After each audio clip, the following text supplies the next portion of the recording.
Hai dan apa kabar? Selamat bertemu kembali dalam video ini. Hari ini saya mau bercakap tentang payung yang ke-6. Payung yang ke-6 iaitu perkara yang ke-6 untuk disediakan supaya kamu boleh menghadapi masa-masa susah dengan berjaya dan tetap berdiri, tetap bertahan sampailah masa susah itu berakhir. Dan dalam Efesus 6, Paulus berkata payung yang ke-6 ini, persediaan yang ke-6 ini ialah firman Tuhan. Firman Tuhan pada masa Paulus menyebutnya besar kemungkinan merujuk pada perjanjian lama. Tapi hari ini kita membuat andaian firman Tuhan ialah apa-apa saja yang kita iktiraf adalah diilhamkan daripada Allah. Dan secara amnya itu bermaksud seluruh Alkitab lah. Jadi bagaimana firman Tuhan, bagaimana Alkitab boleh membantu kamu dan saya menghadapi masa-masa yang susah. Okey, ini cadangan saya. Yang pertama, bacalah Alkitab setiap hari kalau boleh untuk mengetahui minda Allah, untuk mengetahui fahaman Allah, perspektif Allah tentang sakit, susah, cabaran, malapetaka, bencana, pandemik, ya. Sebab banyak kali kita cuba memahami apa yang diistilah sebagai benda jahat dalam hidup kita, tapi dari fahaman kita, dari perspektif kita, daripada cara kita memahami dan melihat hal itu. Tetapi sebagai orang Kristian, kita perlu mengkaji Alkitab untuk mengetahui apakah pandangan Allah, apakah fahaman Allah dan perspektif Allah tentang hal-hal yang jahat ini.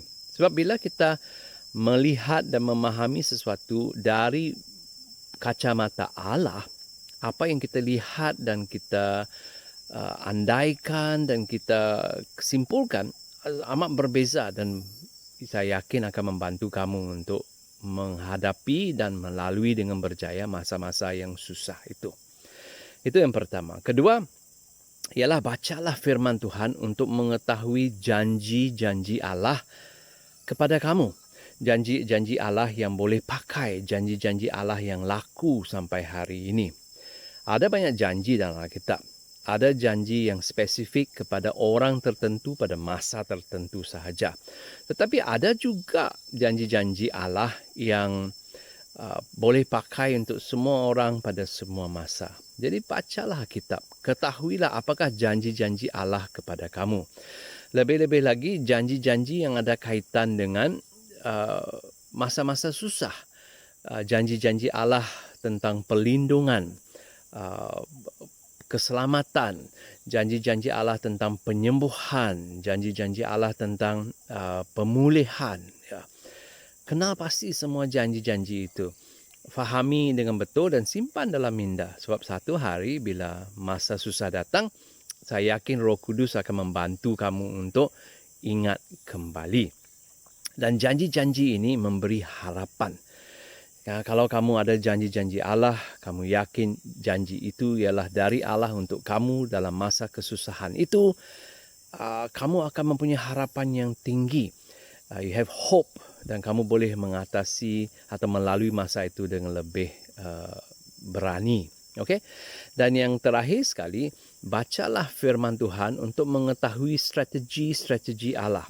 Untuk setiap kesusahan, untuk setiap cabaran, untuk setiap sakit, ada langkah-langkah yang Tuhan mau kita ambil. Ada strategi khusus untuk setiap permasalahan. Banyak kali orang Kristen tak tahulah. Jadi kamu harus baca firman Tuhan. Kisah-kisah dalam Alkitab yang ada kaitan dengan permasalahan kamu dan lihat apakah strategi Allah. Apakah strategi itu boleh dipakai untuk kamu dalam situasi kamu. Jadi bila kamu ambil tindakan-tindakan kamu bukan hanya berdasarkan kebijaksanaan manusia, tetapi tindakan-tindakan kamu diinspirasikan oleh firman Tuhan. Ya.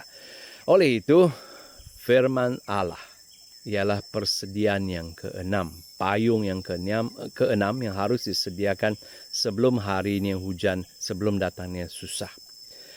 Bacalah firman Tuhan setiap hari untuk memahami perspektif Allah tentang masalah, kesusahan, cabaran, malapetaka, supaya kamu mempunyai pemahaman Alkitabiah. Kedua, bacalah firman Tuhan untuk mengetahui janji-janji Allah. Apa yang sebenarnya telah dijanjikan Allah? Apakah yang ditawarkan oleh Allah kepada kamu pada masa-masa susah? Supaya kamu ada harapan, sesuatu untuk dipegang dan dituntut.